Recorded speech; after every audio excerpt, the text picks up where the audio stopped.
Welcome, ladies and gentlemen. Happy you could join us this evening for Sporty's webinar presentation, iPad Proficiency Check, How to Fly Like a Pro with Your iPad. Safe to say by now, the iPad has certainly been one of those transformative technologies. It's had some influence, it seems like, on just about every aspect of aviation, from flight planning to flight execution. My name is Eric Radke. I'm serving as your facilitator for this evening. I lead the Sporty's Academy educational team at our home base in Batavia, Ohio, Claremont County Airport. Full classroom tonight, so certainly everyone's interested in ongoing proficiency with the iPad, which is great to see, especially coming off a year, which the early signs are, the early word from FAA and NTSB is that we may have just wrapped up or just wrapping up one of the safest years in general aviation we've ever had. And there's no doubt in my mind that that in some way, shape, or form is related to many of these advancements in technology, including the iPad that we have access to. Wish everyone a belated happy Thanksgiving on behalf of Sporties, and hope everyone's holiday season is off to a great start.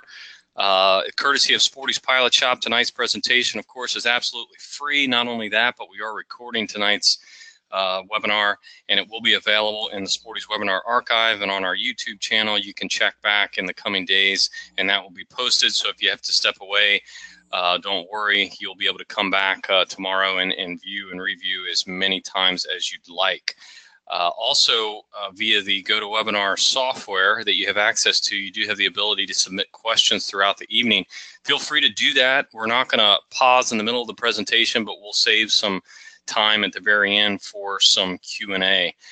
Delighted to have with us as your presenter for tonight one of the leading experts in iPad technology, editor of iPad Pilot News, senior flight instructor and vice president at Sporty's Academy, Mr. Bret Koebbe. Bret, welcome.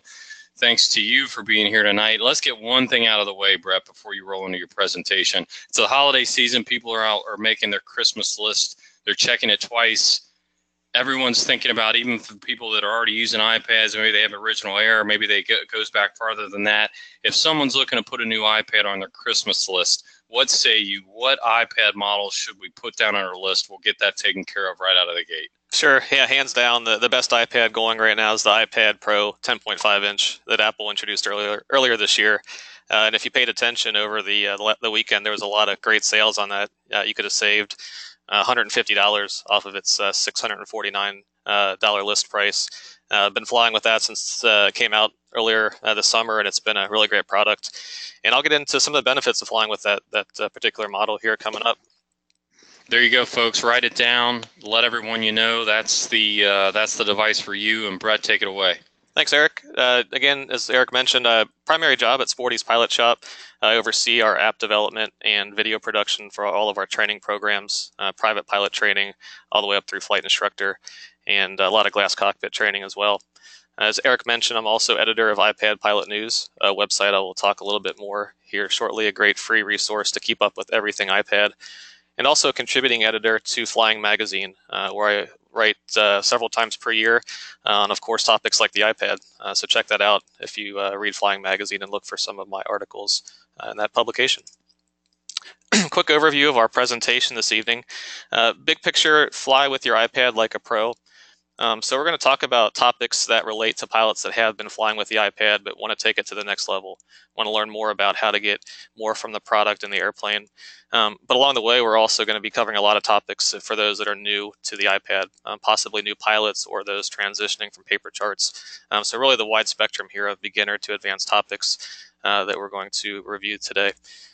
Covering iPad flying strategies, lessons that I've learned flying with the iPad in professional aviation. I also fly as part of a corporate flight department in a small jet, which we use the iPad as our primary resource for in-flight charts and weather information, data link weather from ADSB, etc. So got a lot of screenshots and things I've learned over the years from that. One area that's overlooked a lot is how the iPad can improve your ground operations. That ranges anywhere from flight planning at the airport and at your home, from your iPhone or your iPad, and then also while on the ground taxiing, runway safety topics. That's really my favorite, I think, area that the iPad has really done a lot for safety and awareness, especially with seeing your airplane on the chart right on your lap. It really makes it a powerful tool at the bigger airports. Of course, flying techniques, as I mentioned, in-flight weather tips, iPad power user topics A couple items here that aren't aviation specific, but things you want to know about the iPad that can help you, again, get more out of it in the airplane. And we're going to wrap up with a new topic I added here, not on the screen, but kind of what's next. We want to look at the future of what the iPad is going to offer to us in aviation beyond what it has already in the last 7 years, which is a tremendous amount. But there's a lot to be excited about in the future, as well as the new technology advances and things like internet connectivity make its way to the general aviation cockpit. As Eric mentioned, I'm editor of iPad Pilot News. This is a free resource I highly recommend you jot down, iPadPilotNews.com. Just about every single topic we'll cover here this evening is presented in either article or video form on iPadPilotNews.com. It does have a search feature, so you can use any keyword to find any information ranging from a beginner topic, again, through something more advanced and complex for those that have been flying for a while. We'll also post the video of this webinar tomorrow on iPad Pilot News, another channel to get that video. And I also recommend you sign up for our newsletter on there. We send it out every 2 weeks covering our latest articles, tips, and videos that we've covered on that publication. So let's jump right in and kind of continue with what Eric questioned before about what is the hot iPad right now. And so I wanted to kind of start off with a picture I took here earlier this summer of a spread of all the current iPads, ranging from the iPad mini on the far right to the 12.9-inch iPad Pro on the far left.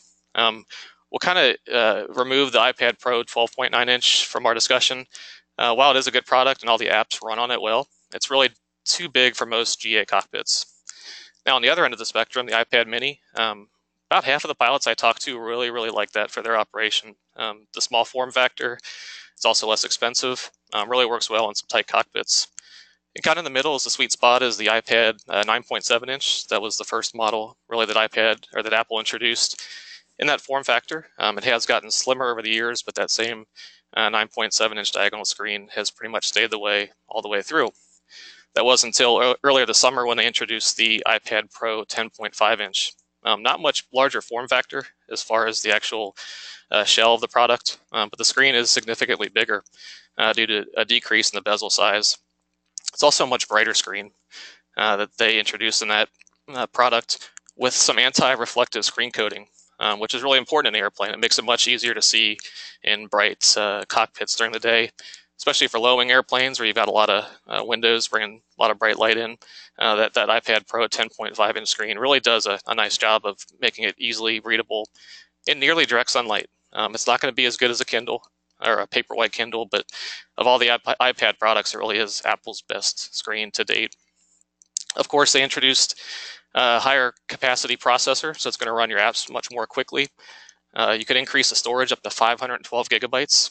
So if you really are a power user and use the product outside of aviation, it really does a great job of storing a lot of media and apps. The only downside, I'd say, when they introduced this product is it started off at a higher price point than the traditional iPad at $649. Usually the iPads have started off at $499 at the base level, but you're getting a lot of value for that extra premium price. And as I mentioned earlier, there's going to be some great deals again, I think, coming up the next couple weeks. I think right now I've seen it as low as $599 on some websites, so pay attention if you are looking to upgrade. As I mentioned, it does have a 15-inch larger screen, but it's still going to work with your existing kneeboard. So if you're looking to upgrade from an iPad Air, maybe an iPad 4, you should be able to use your existing kneeboard. The only consideration it's not going to work with is if you have a RAM cradle, one of the injection molded plastic cradles, or the pivot cases. Those are pretty tight form fitting, and those only work with a 9.7-inch iPad. But if your case or your mounting solution is fairly flexible, like a lot of kneeboards are, this product will work just fine with that. So, common question, should I update? If you're running an iPad 2, 3, or 4, I'd say definitely yes. You're going to experience much quicker speed in terms of operation, especially as you start to use it with GPS and data link weather products in the airplane. iPad Air, I'd say maybe. If you can find a good deal on it and you're ready for more space, or maybe your iPad just not holding its battery life anymore, I would definitely say consider that upgrade.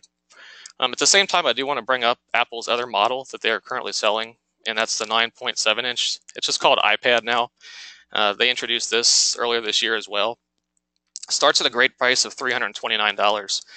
So for student pilots or those just getting into aviation, don't quite need all the bells and whistles, but want to get an iPad at a reasonable price, that 9.7-inch brand new iPad is definitely an item to consider.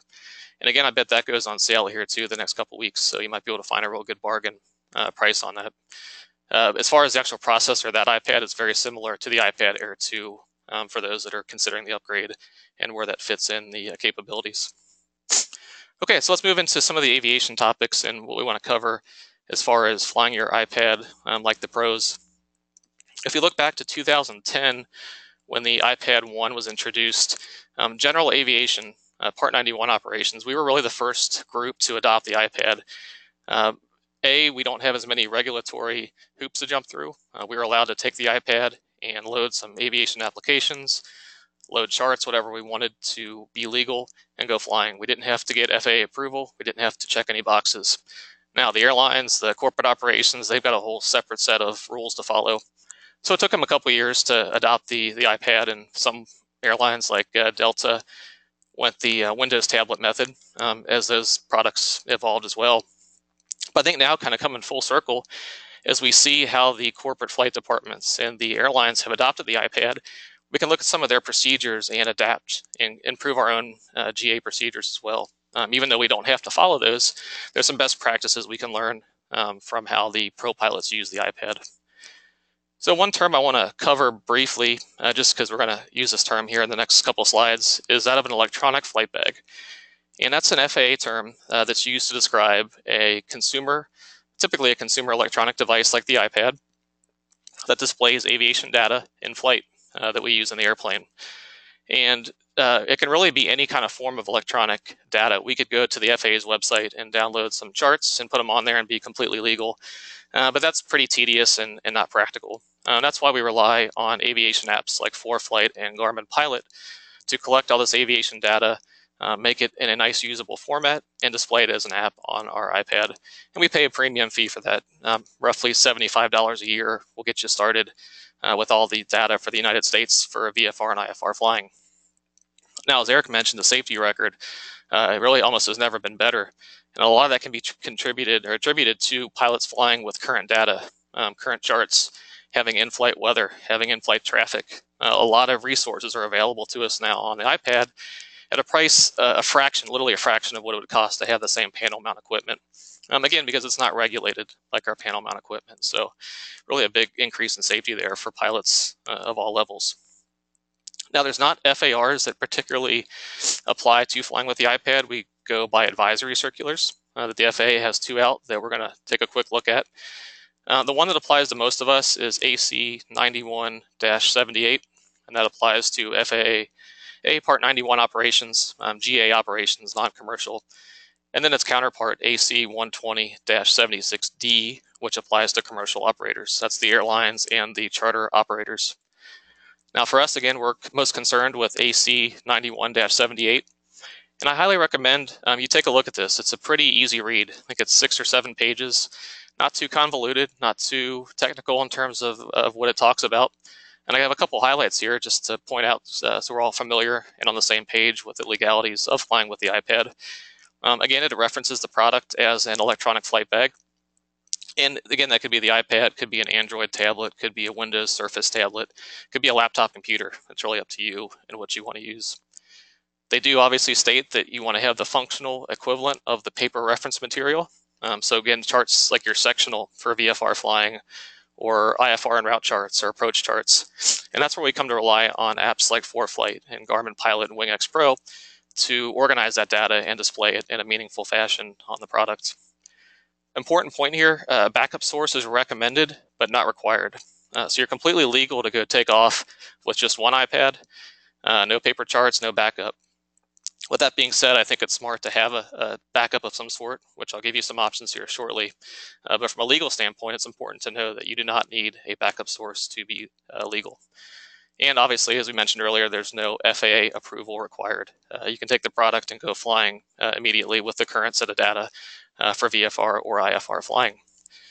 Now, I do want to bring up AC 120-76D, and it's Part D here. That's actually a new revision that just came out about a month ago. And again, this is the guidance for commercial operators. And it made the press as it came out because one of the big updates they added here is it now allows the commercial operators to display their own ship, which is the depiction of your present position, usually a little cartoon airplane on a chart. They can now display it in flight. So that's made a lot of news because it was kind of a silly limitation before. It's good to see that the FAA got with the times and met with some operators and other advisors to remove that restriction. So if you did hear about you're now allowed to display ownership in some of the recent articles, that's really what it pertained to, was the commercial operators. Now, when they fly this way with the iPad to replace paper charts, they do need FAA approval to do that. So when you hear about things like decompression testing and mounting regulations, that all applies to those commercial operators, just as separate kind of type of flying than most of us do under Part 91. Now, when these commercial operators and pro pilots get approval, they have to develop standard operating procedures. They have to explain how they're going to use the iPad to make sure it's a reliable product. Really describe every detail from how they keep it charged to the pre-flight and what are the backups. And I think that's important that GA pilots do the same thing. It might not be written down, it might not be stamped by the FAA, but if you kind of develop your own procedures over time, it's going to make sure the product's a lot more reliable and there when you need it. So the items here are kind of what I took from our standard operating procedures for our corporate operation, and items I want to pass on to you to consider to add to your own process. The first part is to pre-flight the iPad and treat it like an integral part of the airplane that it is, just like you pre-flight the actual airplane itself, the inside and the outside. Take the time to pre-flight the iPad. This will save your butt if you forget one of these steps, because there's nothing worse than getting up in the airplane and realizing the battery's dead or you don't have the latest approach charts downloaded. These aren't things that are easy to remedy in the airplane, so you want to take advantage of time on the ground when you can fix them and take care of that. So quick checklist there. Make sure your apps are up to date. Again, that's like ForeFlight, Garmin Pilot. Make sure you have the latest version installed from the App Store. Make sure all your charts are downloaded for your flight. Start with a fully charged battery every single time. There's really no excuse not to have a full battery before a flight. Set the wireless radios. These are things like Wi-Fi and Bluetooth and cellular data to disable the functions that aren't needed, which will help you extend your battery life in flight. One that's commonly not really thought about is set the screen brightness. And in this case, I don't mean set it to the brightest level, but I mean set it down a little bit. If you can lower that screen brightness 25% or so, might give yourself an extra hour of battery life. So consider where the screen brightness is and always think, do I really need it to be this bright if you really want to maximize the battery life? And then consider the backups available. Now, when we talk about backups, there's really multiple parts of that. And the first part of the backup plan is the data. And that could be in the form of a second iPad with another ForeFlight subscription. Most EFB applications you can install on multiple devices. The middle option is my data backup plan, which is my iPhone. So I keep all the charts and data installed on my iPhone, ready to go. Very easy to pull out from the airplane for some critical data if needed. And if you really want to feel comfortable, there's nothing wrong with going with the traditional paper route for backup. And you might not need the full sectionals for your entire route. You might not need every approach chart for every state you're going to fly over, but maybe just a couple ILS approach charts along the way, printed out, tucked away just in case you need them. Free to do and easy to print off from the internet. Now, the second leg of the backup plan is power. Think about how long the iPad is going to last related to your actual flight. Now, if you watch an Apple commercial, you're going to see kids jumping around and dancing and all kinds of things with their iPad, and they're going to tell you it lasts for 10 plus hours. And that's absolutely true. If you could sit there with Netflix all day long, probably get 11, 12 hours of use out of it. The second you bring a brand new iPad into the airplane and start using the GPS features, whether it's the internal GPS or connected to an external GPS, it's going to knock the life down to about 4 to 6 hours. And that range varies really on the life of your product. A new iPad's going to last longer, obviously, than an iPad that's got some wear and tear and life on it. But start with that kind of range in your mindset of how long the product's going to last. And then think about, do I need something to supplement that power if it's not going to last long enough for your full day of flying? And on top of that, you want to think about contingencies also. What if you have to divert? What if you have to go somewhere else and you need to fly longer than you had planned to? You want to make sure that power is available. Now, starting with your options here, let's look at the middle option if you're fortunate to have a cigarette lighter. A lot of the older aircraft have that as a charging system. That product there is around $18. It's a dual USB charger. We have it at Sporty's. This one's kind of unique though, particularly for aviation, because it has a digital readout that displays the voltage of your aircraft electrical system. So not only can you charge your iPad, charge your Stratus, charge your iPhone, you can also monitor your aircraft's electrical system. Pretty helpful for aircraft that don't have some kind of digital readout already. It'll also show you the amperage draw from your products, so you can see what the amps they're pulling out of whatever products you have plugged into it. But a great value, again, under $20 to give you some good power insurance in flight. Next option on the left is the iPad battery backup. This product here is about about $100. Again, we have it on the Sporty's website. This will charge your iPad multiple times. I want to say it's near a 16,000 milliamp hour battery, so pretty big capacity in a small form factor. But again, you can see with the 4 USB ports there, you can plug in multiple devices to keep charged in flight. Or again, it's considered a piece of insurance. Keep it in your flight bag or your travel bag. A great way to charge your mobile devices when on the go, whether it's in the airplane or just traveling in general. And then for the ultimate, for the aircraft owner, if you have the ability to install a panel mount USB port, just like all the cars are coming out with now, and you see them as electrical outlets in kitchens, you can put the same permanently installed USB charger in your airplane. Around $350, I believe, for the Stratus charger there, that will give you power and make sure it's always available in flight for all your iPad and accessory needs. Now there's a way you can start to see, let's say that your iPad's a little bit older, and you think it should last longer than it really is keeping up with, and you think you might have an application that's draining more power than it should. And there's a way you can actually go in and analyze that with some of the iPad's built-in tools. So if you go to the main settings app on your iPad, and this works on your iPhone too, and scroll down on the left-hand side and find the battery setting there, it's going to show you the applications that have run the most over the last 24 hours and over the last 7 days. And you can see it gives really detailed information in terms of how long the application was on the screen, but it also tells you if the application was running in the background. That's important to note because you can turn off some of the background functionality of applications from your settings screen here to limit that. So take a look at that. You might be surprised to see what's actually consuming a lot of the power from your devices. Okay, the next thing, again, this is pretty much standard for most of the professional operators. You have to have a mounting option. We don't want the iPad just sitting on our lap or on the floor where it can slide around or possibly become inaccessible in flight due to turbulence or other maneuvering that we might be doing. And the two most common options, both very inexpensive, are the knee board on the left-hand side and some type of portable airplane mount. On the knee board end, these range from $15, very simple Velcro boards that can strap to your leg to hold the iPad in place. And then there's some fancier ones. Some of our Sporty's Flight Gear and the Flight Outfitter brand is another good one to check out. Offer these knee board options that have pouches and sleeves and writing surfaces, so you can really make a pretty deluxe desk there in flight to use with your iPad.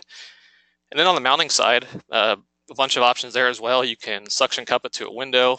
There are yoke mounts. You can clamp it to a glare shield. Great ways to secure the iPad based on your type of flying.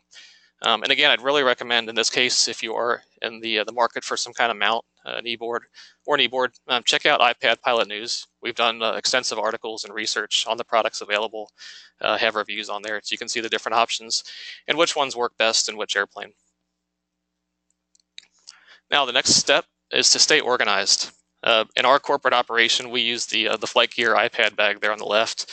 And there's multiple pilots flying the airplane and multiple pilots using that flight bag. And it's very important that you keep everything organized in terms of your charging cables, your battery backups possibly, your Stratus, your GPS receivers. I know no matter who flew last, I can pick up that bag and find exactly the items I need because they all go in the exact same pocket.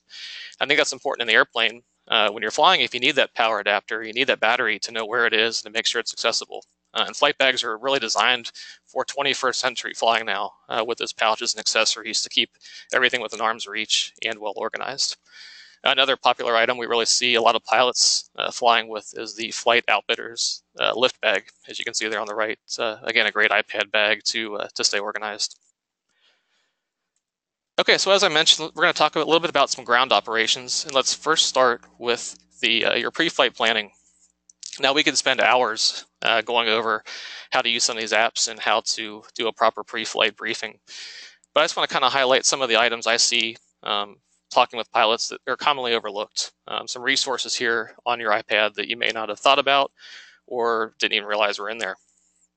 The first one is the chart supplement, formerly known as the airport facility directory. It also contains the airport facility directory in the chart supplement. But this is a resource that when I learned to fly in 2000, I bought this routinely every 56 days to get the latest information. And that's how you kept up with to know how long the airport runways were, frequencies, runway lengths. Now we have all that information presented in the apps and their own custom formatting. But a lot of the data in the AFD doesn't make it into the front page screen of your airport information in your app like ForeFlight or Garmin Pilot. In this example, we're showing the ForeFlight app. You can see the AFD tabs about the 7th tab over from the left when you're on that main airport screen. So commonly overlooked, but there's a lot of great information in there, things you won't find anywhere else. Things like runway details, runway slope, how to activate the lights at night for non-towered airports that might have some peculiar night lighting operations over the CTAF. What's the calm wind runway for airports you haven't been to before? And of course, a very detailed description of nearby obstructions, especially important, again, when flying to a new airport at night. So make that AFD a routine part of your briefing, possibly something you may have forgotten about, but is still a part of all these iPad applications. Now for the IFR pilots, one of my biggest hurdles when learning to fly instruments was going to a big airport, trying to guess a routing to get out of that airport to the next destination. I'd probably pick the wrong one and then call clearance delivery and they'd rattle off Victor Airways and T routes and departure procedures that I wasn't prepared for, had to scramble to write them down, figure out what they were saying, program the GPS, and then take off from there. A lot of undue stress, unneeded stress that we really don't need before the flight. So if you spend a little time planning your IFR routing using some tools and these applications, you can really cut down on that unpreparedness.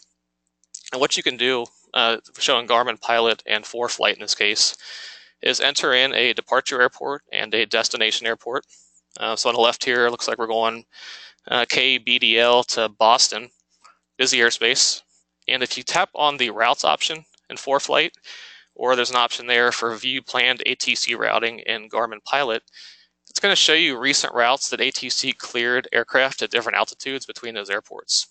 So I can look at this case here at 9,000 feet and find a VOR and intersection that ATC cleared. Pretty likely that if I file that exact route, I'm probably going to get that from ATC and they're going to say cleared as filed. Those are great words to hear from clearance delivery. One less task you have to do and worry about in the airplane. So spend a little time looking at that. And the fact that they break them down by altitude is nice because you can avoid the high altitude routes that are applying to jets and turboprops and just focus on the lower 9 to 10,000 foot altitudes for that routing. Another feature a lot of these applications have is they tie directly into flight service. You can get a full weather briefing, a much more modern version of the telephone weather briefing in these apps that cover all the bases and have the standard format of a full flight service weather briefing, but with the added functionality of graphical products in there. So you can actually see the products that the briefer would have been talking to you about in that same format. And ForeFlight in the flight section, there is a briefing section you can check out to get that full flight service weather briefing. Now for those that like to do their self weather briefings, which the iPad is great for, of course a lot of the standard tools are in there, the METAR, TAF, radar imagery. One area that ForeFlight added, I want to say it was probably last year, and this is basically a reprint of what the National Weather Service puts out, but it's called the forecast discussion. You'll find that in ForeFlight in the airports page, and then we're on the weather tab there, as you can see for Plattsburgh in this example. But what the forecast discussion is the kind of mindset and the thoughts that went into creating a terminal aerodrome forecast, the TAF.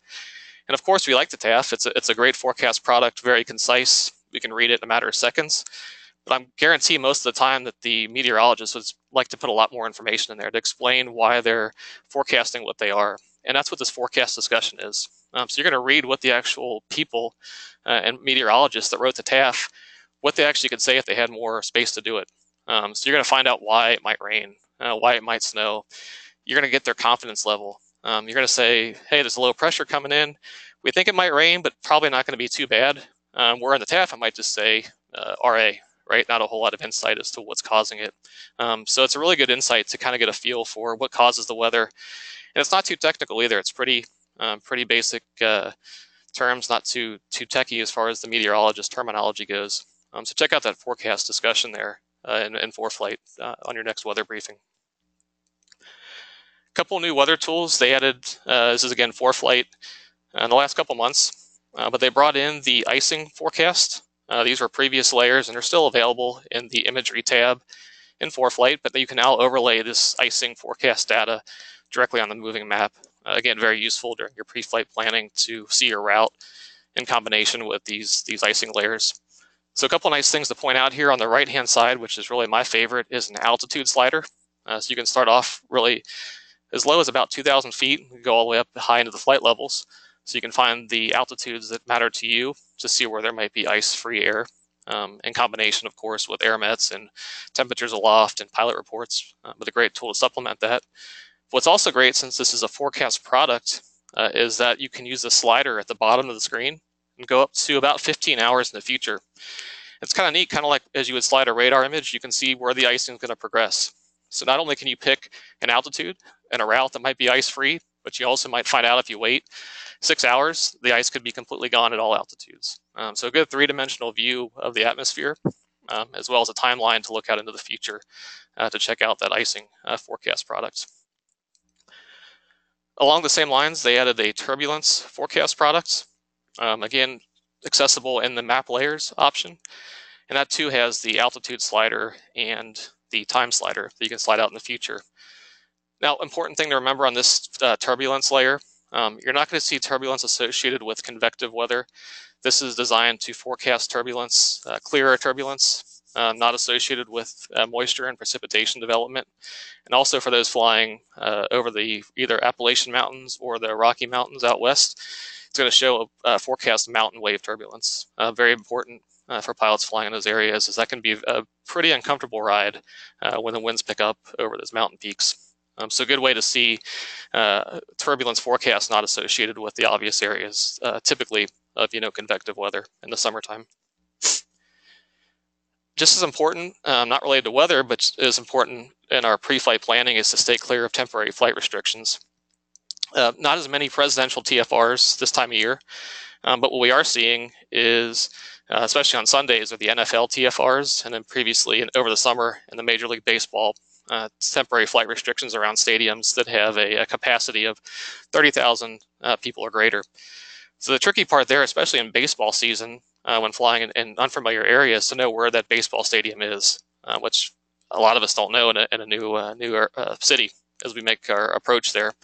So what the apps, again, like ForeFlight, Garmin Pilot, and WingX are doing, they're actually researching the location of stadiums now on their own and plotting the TFRs associated with the major sporting events directly on the applications.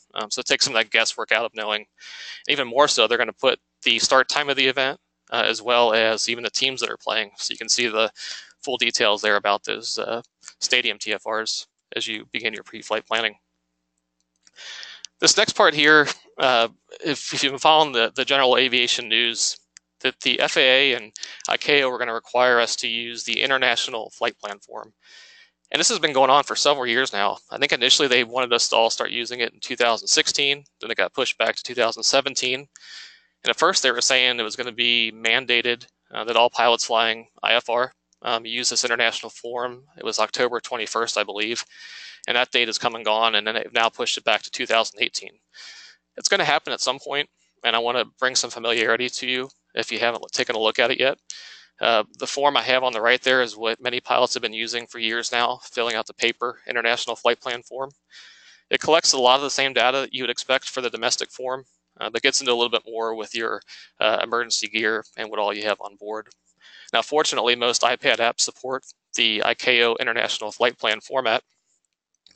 And so I want to show you here just a couple things to take a look at as you transition into using that. The biggest challenge or time-consuming part is done once, and that's setting up your aircraft profile, because they really want to know a lot more details about how your aircraft is equipped. meaning your communication radios, navigation equipment, transponder equipment, etc. And some of it can be a little non-intuitive in some of the coding they used. To help you out with that, we again wrote an extensive article at iPadPilotNews.com. There's a shortcut if you go to /ICAO. We went through about 3 or 4 different typical general aviation aircraft equipped in the common formats that we see. And you can kind of see how the equipment codes line up with some of those pieces of equipment that you probably have in your airplane. Kind of word of advice, if you see an item and you don't know what it is, you probably don't have it in your airplane. There's a lot of it for international jet operations, equipment needed across the Atlantic Ocean. So you're going to see a lot of terms and electronics that you probably don't have. So go ahead and, as a general rule of thumb, if you don't know what it is, just don't select it for your aircraft setup. Now, once you have your aircraft actually set up in the application, you're in pretty good shape then. Just a matter of selecting that N number for each time you file. It's going to be the same kind of information otherwise, your departure airport, destination airport, how many people are on board, altitude, all the basics that you think they'd want to know about.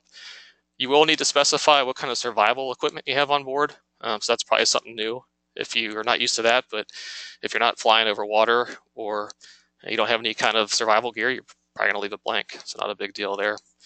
When you go to file it, the flight plan still goes through flight service and everything else is the same. So really nothing else to consider once you file the flight plan. Another consideration that's made its way into the GA apps, again like Garmin Pilot and ForeFlight, are Jeppesen charts. And obviously these are the international standard for commercial operators, charts for just about every airport across the globe.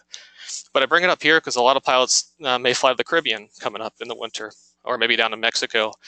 And you can buy individual region subscriptions. So it's not the years past of spending thousands of dollars to get JEP charts for the entire country.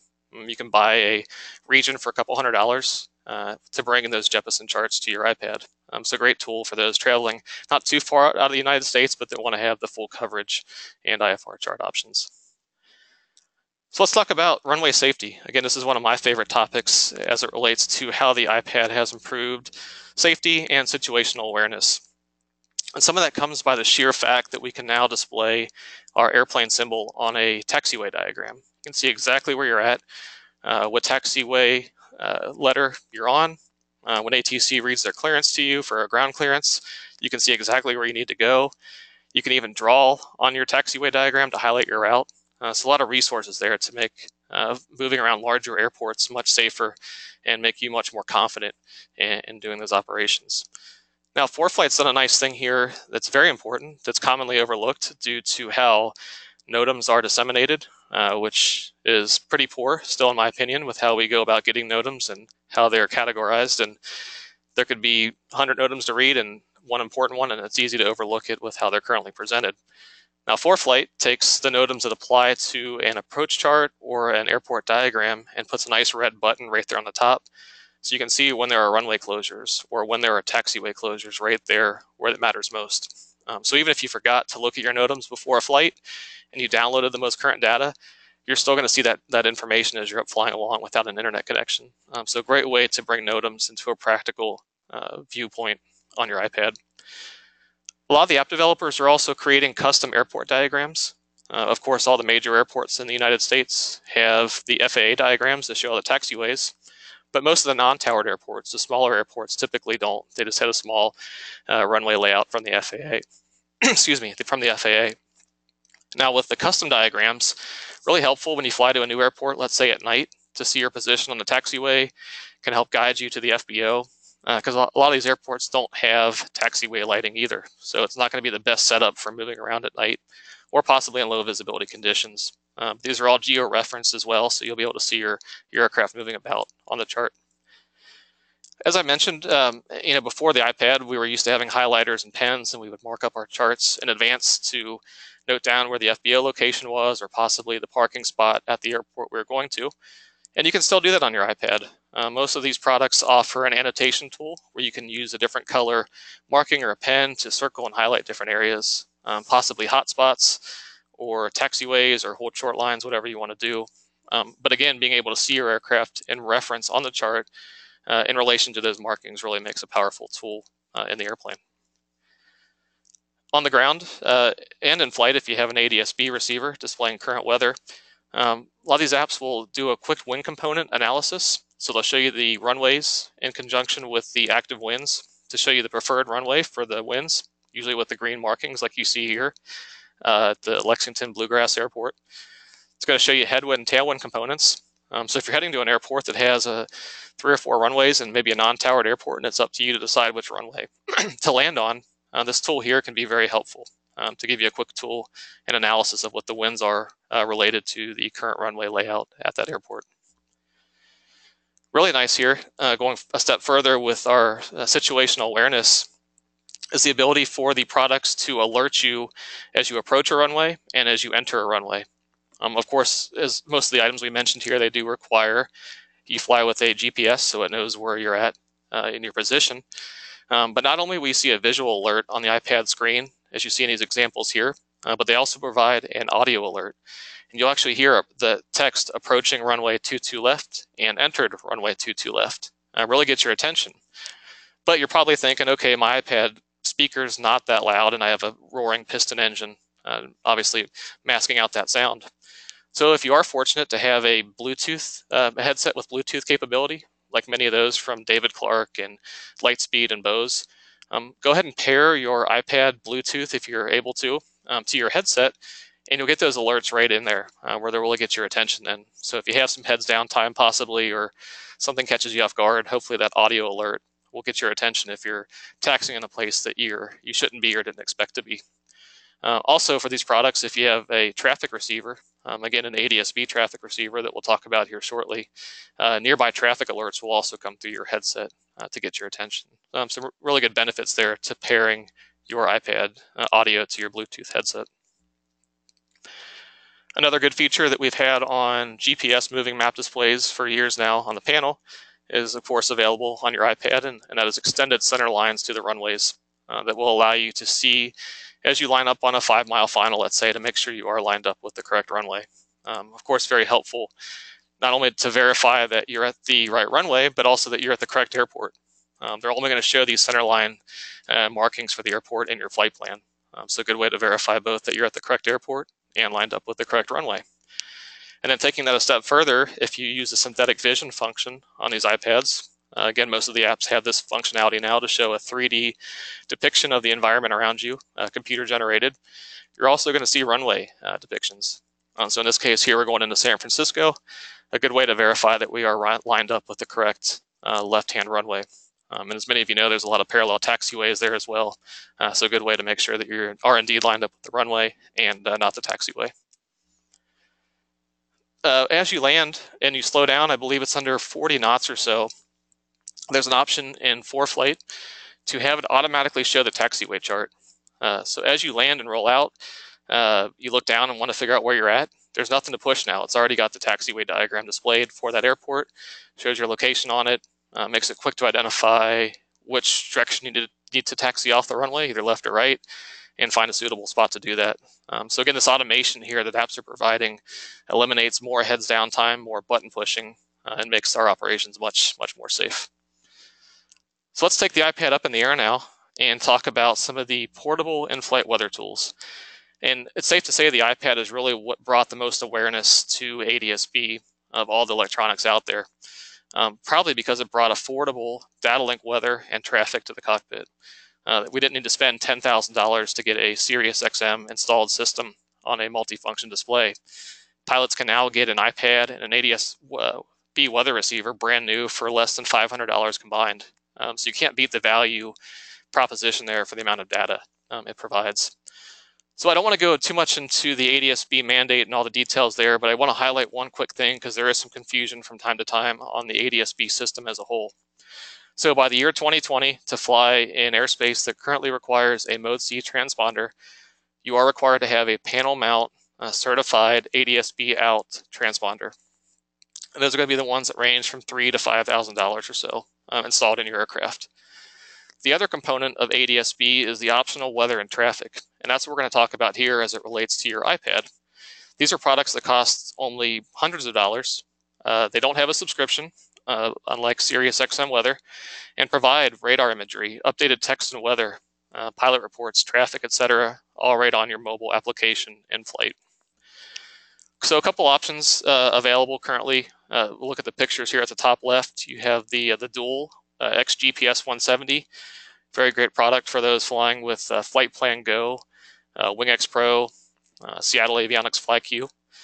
In the middle is the Garmin, that's the GDL 52, but their main product is the GDL 51. Also provides Sirius XM weather. And then they also offer a product called the Garmin GDL 39. And so with Garmin products, as they have traditionally been in the past, if you're flying with a Garmin Pilot application, you're going to want to pick up a Garmin Pilot receiver. And on the far right, the white box there is the Stratus. A couple different models of that, and that is designed for the ForeFlight application. So if you are flying with the ForeFlight and want to add that data link weather, the Stratus is the way to go there. So again, a recap, they provide subscription-free weather. This is broadcast from ground stations across the United States. So you're going to have pretty much nationwide coverage of this weather information. They're also going to provide ADS-B traffic. So you're going to see nearby aircraft that are equipped with ADS-B out transponders. And then when you yourself are also ADS-B out equipped, you will see all the aircraft within about a 15-mile radius of your position. They are portable, so they have integrated batteries. So they're self-contained. They run 4 to 8 hours approximately. The Stratus on the right runs in the 8 to 9 hour range, and the Dual and Garmin products are in the 3 to 4 hour range without hooking it up to external power. They include an integrated GPS, so it solves your position information.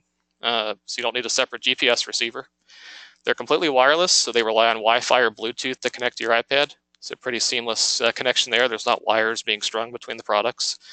And many of them also have optional AHRS capability. That stands for Attitude and Heading Reference System, which will display basically pitch and bank information on your iPad. So they can serve as a backup attitude indicator in flight. As you can see there on the left-hand picture, where it shows us at about a 15-degree bank in combination with the synthetic vision over the mountains. So a really neat display there with the tapes on the left showing your ground speed, GPS ground speed, GPS altitude, and vertical speed based on that rate of change of your GPS altitude. So a neat feature just to have in addition to all the weather and traffic functionalities. Now, as I mentioned, with the traffic, it will display alerts when you do have traffic nearby, as well as audio alerts. So a great way to get your attention with nearby traffic. A new entrant to the market over the summer was released by ForeFlight. It's called the ForeFlight Scout. This retails at the lowest price we've seen yet for an ADS-B in receiver at $199. It's meant to be a very small, simple solution. Suction cups to a side window will provide you with that ADS-B weather and traffic. The caveats on this one is there is no GPS, so you will need an iPad with an internal GPS receiver to get your position data, or use an external device like those from Dual or Bad Elf. Does not have an AHRS and does not have a battery, an internal battery, so you need to connect it to your panel or a battery source. Again, this one, like Stratus, only works with ForeFlight, and right now there's currently an offer to solve the power part of things. If through Sporty's, you can get a Scout, and it will include a free battery pack. So you can make the product at least self-contained in flight without needing to hook it up to your panel power. Now, Sirius XM was really the first service to deliver data link weather to pilots. This is probably back in the mid-2000s or so when the Garmin handheld 396 came out, and it really delivered a affordable solution for in-flight data link weather. When ADS-B came out, in the mid-2012, 2013, Sirius XM kind of went to the back burner. It was only available on dedicated GPS units. We're starting to see its popularity increase again, and there's some reason behind that, as I'll show you here, is an alternative to ADS-B as a more premium weather product. Again, delivers the same radar imagery, text weather, both in the air and on the ground. And that's one of the big differences if you're in a location that is not near an ADS-B ground tower, which is required to have line of sight with that to get that ADS-B weather, maybe in a remote region in the mountains. With Sirius XM being satellite-based, you'll get that weather on the ground all the time. These receivers include GPS as well, internal batteries. They do require a monthly subscription, but there is some value to that, as I'll show you here in the next slide. And they have the option for the satellite radio entertainment, XM radio music and talk radio that many pilots like to have in flight. So really two options there, the Garmin GDL 51 or the 52 that will work with the Garmin Pilot application, and the SXAR1, which is designed to display Sirius XM weather on ForeFlight. So what am I getting on Sirius XM that I'm not getting with the ADS-B weather? Well, here's 4 points that I've kind of experienced over the years or so I've been flying with the product. You're going to have better coverage up into southern Canada. So if you are a pilot flying in that region, with ADS-B, you're going to pretty much be limited to the border, just north of the border. With Sirius XM, if you can see the image there on the cross-hatching, it's going to go 100, 150 miles into Canada or so. So you're going to get better coverage for those flying in that area. On the southern side, you're going to get better coverage into the Caribbean, mainly the Bahamas. ADS-B is going to work not too far off the coast of Florida. As you can see here on that picture with the cross-hatching at the bottom left, the Sirius XM goes a good bit further down in that region. The radar picture itself is a full high-quality radar image for the entire country, where ADS-B is limited to the high-quality radar picture within about 250 nautical mile radius around you. So with that Sirius XM, you're going to get a better picture. Having said that, you really only are most concerned with the weather immediately around you, so it's more of a nice-to-have feature. I don't think it really provides any extra benefits in the airplane, but it does look nicer and gives you a better feel for those maybe flying higher performance aircraft in the flight levels. You can get a better idea of what's going on for airports 500-600 miles away, which might only be an hour, 10 hour, 20 minutes away at the higher speeds. And then, of course, the XM radio functionality to be able to deliver the XM radio entertainment. And you can use that right on your iPad in the ForeFlight or Garmin Pilot application. So we're going to look at a couple of slides here. These are trips that I've taken over the last couple of years to show some practical application when you're flying with data link weather. Because, again, it is very affordable.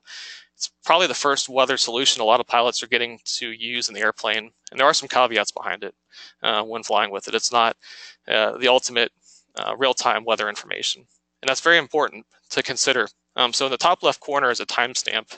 In this case, we see 3:10 p.m. For that radar imagery picture. I usually like to consider 8 to 10 minutes is the age of weather radar displayed on the screen. When you have a current timestamp like that, you have to factor in that the radar needs to capture the information. It needs to be processed, and it has to be sent up to your iPad. And that data is sent up to your iPad every 2.5 minutes and updated every 5 minutes. So right there in itself, probably about a 5-minute delay just for the data to be updated on the actual display of itself, not even considering the processing time that went into developing that picture in the first place. What does that mean? It means you shouldn't be flying close to thunderstorm cells without visually seeing them in the airplane. It's meant for long-range decision planning, strategic planning, and not tactical close navigation around thunderstorm cells, especially those that are embedded and might be murky in the airspace around you. Another helpful tool is to animate the radar imagery. As you fly over the course of an hour or so, you're going to start to save weather radar images to your iPad. If you use this play button here in the bottom left-hand corner, it's going to show you the motion of the storms and the cells around you. So in this case here, we were flying back to Cincinnati, and we saw a line up to the northeast of our location. And we usually think, okay, weather moves from west to east, so that should be out of the way, and we should be in good shape. Well, when you animated that weather, it was actually creeping down and slid south right over top of Claremont County. We weren't able to get in that instance. So by animating the weather, you can see the trends of where it's moving and hopefully make some better decisions about how to get to your destination or divert if necessary. Another great feature is the ability to display that weather radar imagery right on top of your charts. So this is a trip here. We were flying into Frederick, Maryland. And in this case, when you fly the ILS going into this airport from the west, they usually take you southwest or southeast of the airport and then up over to the Westminster VOR and then vector you in on the ILS from the east side of the airport. On this particular day, that stuff out there was looking pretty nasty, and the chart verified that. So we asked Potomac Approach, the local TRACON, if we could do a vector from the east or the west side of the airport, and they obliged and sent us on our way. So if you can get this information in advance and tell ATC what you want to do, makes your whole flight a lot smoother. I think ATC usually just goes by default of what the procedures are. But if you have information that tells you there's a better way, use that and tell them your plan. I think sometimes they really appreciate that. Another kind of thing with talking about this being a strategic weather planning tool is to use the information and make a long-term plan. So if you see weather developing out along your route, don't fly right up next to it and then fly a big long path around it as you see that you can't get across it or over the top of it. Make a long-term plan and tell ATC of EOR or an intersection you want to go to, and then work your way around it from there. You're probably going to find it only adds maybe 5-10 minutes to your flight time. Makes for a smoother flight. It makes it a lot easier for you to work with ATC again in that process, so you're not making last-minute changes to your flight to deviate around weather that really didn't sneak up on you. You could have had a plan for it way in advance. So don't be afraid to make those long-term decisions and planning when you have this information to go around the weather completely. Okay, so the iPad so far we've talked about is the greatest thing that's ever happened to aviation, which could be argued is pretty accurate. It's not perfect though. So we need to be aware of the cases where the iPad might not work when you want it to. And probably the biggest thing that'll catch you off guard is temperature. By the book, Apple says the temperature range is 32 degrees to 95 degrees Fahrenheit. Of course, it's going to operate outside of there, but not optimally. What will happen if the iPad gets too hot? It has a heat protection mode that wants to protect the internal lithium-ion battery, and it'll actually shut down to cool off, and it's unusable at that point. And the interesting thing is this will probably happen not in a hot cockpit as much as it will when direct sunlight hits the iPad. So you could be flying along in a perfectly cool cockpit, well conditioned with incoming air from air vents, and you feel comfortable.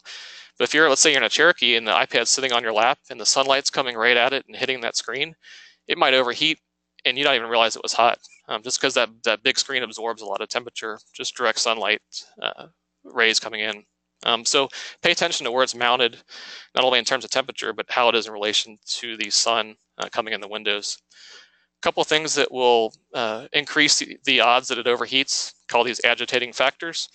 If you have a restrictive case, like an OtterBox or something that fully encloses it, it can't breathe very well. So as it does get hot or it does get direct sunlight, it's more likely to overheat more quickly. If you are charging it in flight, the sheer act of charging the battery creates heat in the product. I'm sure you've noticed that many times charging an iPhone or an iPad at your desk. It does get warm as you charge it. So again, if you have this going on while there's direct sunlight or a hot cockpit, it will increase the likelihood that it overheats. Mentioned that several times, but I can't stress it enough, being exposed to direct sunlight. And then limited airflow. So if you have some vents nearby, consider directing those over the iPad to cool it off in the airplane. Now, prior to this product, if we had a kneeboard or some other lap materials charts, after we landed, it was pretty customary to throw them up on the glare shield, hop out and go on and secure the airplane or head in the FBO to get fuel, whatever the case may be. Be very careful as you park the airplane, even for a short amount of time, where you put the iPad. Take it with you if you can. Don't lock it up in a hot airplane, because again, there's nothing worse than firing up the engine, going to grab your next chart or grab frequency for ATIS and realizing that the iPad is completely shut down because it overheated. So pay attention pretty much at all times, both in the airplane and then as you exit, what you do with the product. Now, for those in the hot regions, is a solution. If you find it's constantly overheating on you in Florida or Texas, there's a product called the X-Knot cooling case.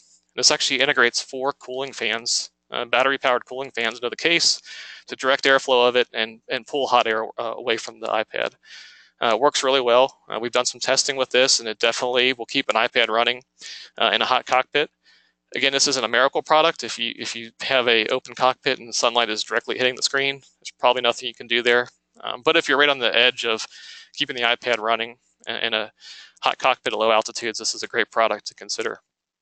It's also nice because it fits the RAM and MyGo flight mounts, so you might be able to adapt it to your existing your mounting operation and secure it in your airplane. Another gotcha is as soon as you update an application, so let's say you go on to the App Store later and you see there's a ForeFlight app update or a Garmin Pilot app update, and you go ahead and hit the update button.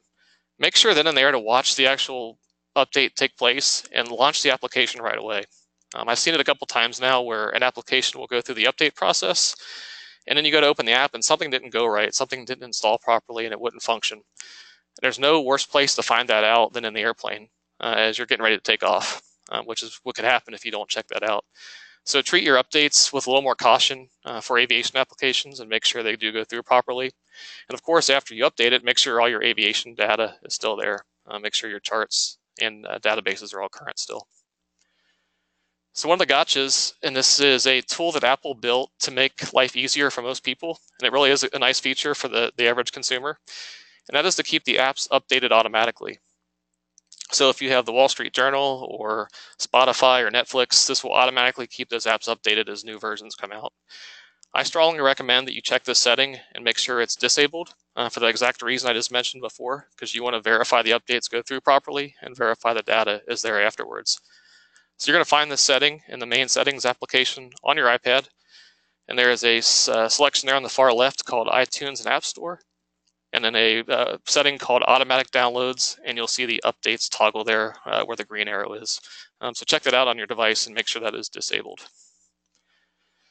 Again, the second biggest complaint next to heat is screen glare, I would say, because we are looking at a glass screen on the iPad.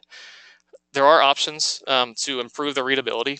One, as I mentioned before, is that new iPad Pro 10.5 inch has a great sunlight readable screen. It has an anti-reflective coating. So just upgrading alone to a new iPad will take care of a lot of that if you have an older device. But probably the best product otherwise to add to an existing iPad is the MyGoFlight Armor Glass. It's about a $50 product, tempered glass material, but it really, really cuts down on sunlight glare. Cuts down on fingerprint smudges, all that kind of thing, and makes the iPad much more readable in the airplane. So great tool, great accessory to add on to both protect your screen and make it more viewable in the airplane. For the beginner pilots out there, it's important to understand that when you download an application, it is only downloading really the core software function. It's not downloading your charts and data. So as you download a new app, you need to go in and download databases, the charts for whatever states or regions you're flying. If you don't do that, you'll get up in the airplane again without an internet connection and realize that data is not saved and get there. And you'll do that once and never do it again. It's definitely one of those lessons learned type situations. But always very important that you make sure that all your charts are downloaded before you go flying. For the ForeFlight pilots, they have a great tool, the pack feature. After you enter your route into the route editor, there's a little suitcase button with the red little icon there that tells you that you have new charts to download. And just tapping that button and the download button on the following page will download all the charts needed for that flight. So there's no guesswork about which states you're going to be flying through or what regions. Just enter your flight plan, hit that pack button, set the iPad down for 20-30 minutes, come back, and all your charts will be ready for that flight. Okay, we're about done. Just want to wrap up with a couple slides just to get you thinking about what's next. What's the next thing that we're going to see, the next breakthrough in terms of technology for the iPad? And the one that we continue to hear about is internet connectivity in the cockpit. It's only a matter of time until there is affordable internet for all pilots. Right now, to get even just a basic text message or simple internet connection can cost hundreds of thousands of dollars in hardware installed in your airplane, plus all the usage fees associated with that. So it's really not practical yet to have that in GA airplanes. But a couple of technologies to pay attention to in the years ahead. The first is the Iridium Next satellite system. This is kind of the next generation satellite datalink internet connectivity. And if you're paying attention, SpaceX is launching these satellites for Iridium. I think there's another shipment going out here in the next couple of days, another 10 satellites or so. They expect to offer the service mid-2018. This isn't going to be LTE speeds. We're talking 256 kilobits per second to maybe half a megabyte per second, but considerably faster than we have now and hopefully at a lower cost point. So something to pay attention to there. The other terrestrial-based system is the 5G wireless system, which they expect broad deployment in 2019. I think that could be interesting too if the technology works out to be able to broadcast this internet connection up at higher altitudes. Don't really know much if that's going to be the case yet, but something again to pay attention to as we go ahead. One product I will point out just hit the market earlier this year is called AirText.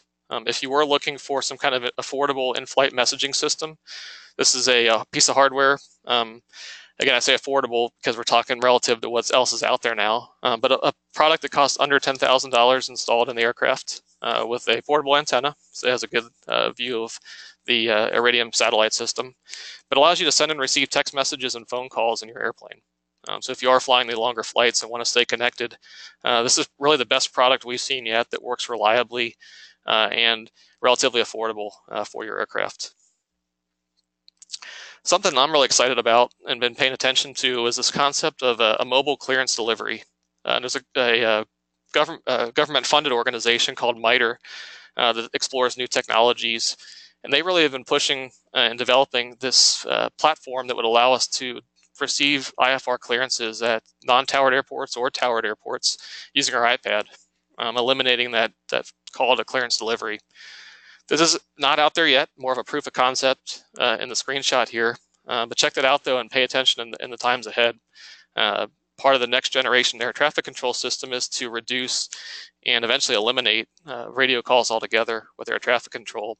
And we're going to see it probably done in increments, one thing at a time, but a clearance delivery would be a great step along the way.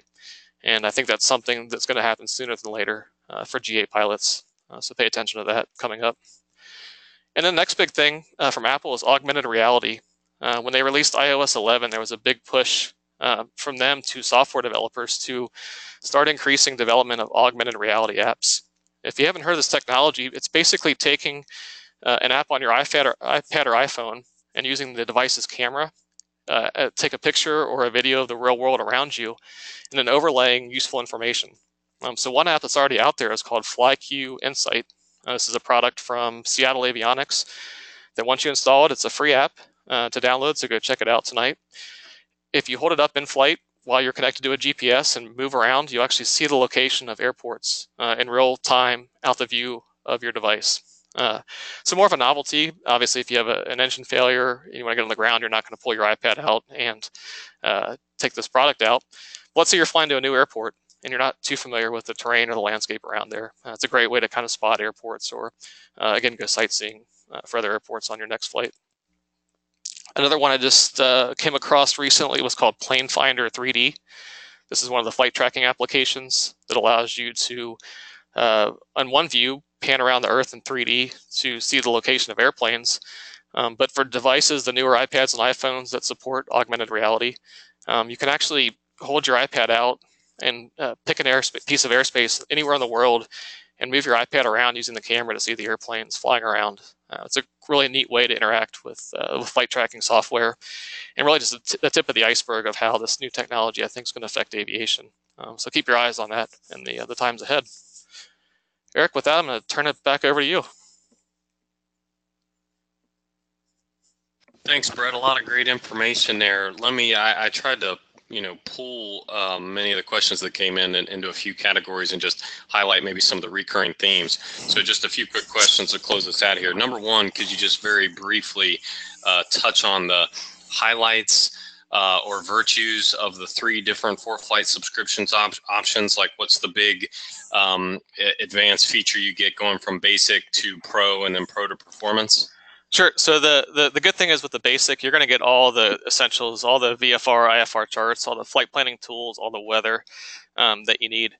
When you go up to the next level, above that, I believe it's around 150 or to 200 a year. I'm not exactly sure off the top of my head, but the next level up from the base subscription, you're going to get things like georeference charts on your approach plates and taxiway diagrams. I think you're going to get some weight and balance features. There are some checklist features. ForeFlight has a great grid on their website, on their plans package that shows that. The step above that is called Performance Plus, I believe, and that adds some of the high performance flight planning features. So it's going to have kind of tailored more towards the corporate crowd. They're going to have flight model data for corporate jets and turboprops so that you can use that as a really detailed flight planning solution that actually references aircraft data from those flight manuals to get very accurate fuel burn and true airspeed readouts for your flight planning. Brett, how about the importance or the necessity for, if you're working with an iPad that has an internal GPS, assuming that those have improved, is it still a necessity in your opinion to go with an external GPS? No, your brief statement is accurate. The first iPad model that had the internal GPS, it was pretty sketchy and it tended to wander off. The current iPads with the built-in GPS have come a long way. So if you have one of those models and it's working well for you, I'd say stick with it. The only downside I've seen with the internal GPS is, let's say you're flying along and you turn off your iPad for a little bit or put the screen in standby. When it comes back up, it has to reinitialize that GPS signal, so you might experience a little bit of a delay as it reacquires your position information. Versus an external GPS is going to constantly maintain your position information. So even if you put your iPad in standby for a little bit and you bring it back up, it's going to have that accurate position location information available immediately.